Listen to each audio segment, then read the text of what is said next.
Hi, I'm Mia. And I'm Leo. Today we're fixing what to say when you're running late.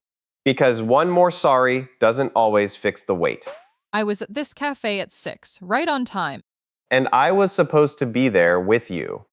I had a table, 2 glasses of water, and no Leo.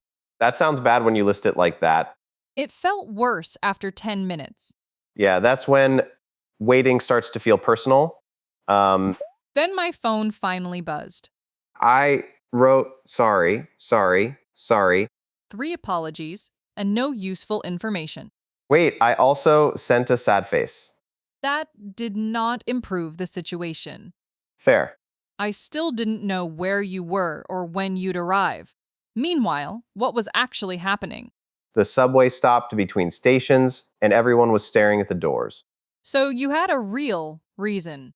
I did, but you couldn't see any of that. Right. From your side, I was just missing. That's the trap. We explain the reason in our heads, but the other person only sees silence. What's the first useful line? I'm running late. Simple, direct, and clear.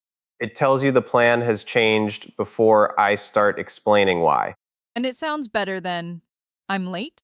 Usually, yes, because running late sounds like the situation is happening now. But I still need a time. Exactly. Try the whole message. Hey, Mia, I'm running about 15 minutes late. Better. The subway is stuck, but I'll text you when we're moving. Now I know what happened and what to expect. And I didn't write a novel while you were waiting. The time estimate changes everything. Even if it's not perfect, give your best honest guess. So don't promise 5 minutes when it might be 20. Please don't. You can say, I should be there around 6:20. And if that changes, send another short update. What if you don't know the exact time? Say that clearly. Like, I'm not sure how long the delay will be? Yes, then add what you'll do next. I'll update you in 10 minutes. That's useful because it gives the other person a choice. They can wait, order, or change the plan. On my side, I stopped checking the door every few seconds. Because you finally had information. I ordered my drink and answered a couple of messages. That tiny update gave you your evening back. Exactly. A good late message isn't just polite, it helps the other person decide. Then you finally walked in. And this is where I almost said sorry 5 more times. Please don't. A better opening is, thanks for waiting. Why does thanks help? It notices what you did, not only what I did wrong. So you came over and said, Mia, thanks for waiting. Then I added, I'm sorry I didn't message sooner. That felt much better. Really? Yes, because you acknowledged both the wait and the late message. I was still late though. Of course. Good language doesn't erase the problem, but it makes the repair feel real. And then came the repair. Let me make it up to you. That means you want to do something kind after causing a problem. Right, but keep it natural. No dramatic promises? Please don't offer me a vacation because you missed the subway. Your actual offer was much smaller. I said, let me make it up to you. Coffee's on me. That worked.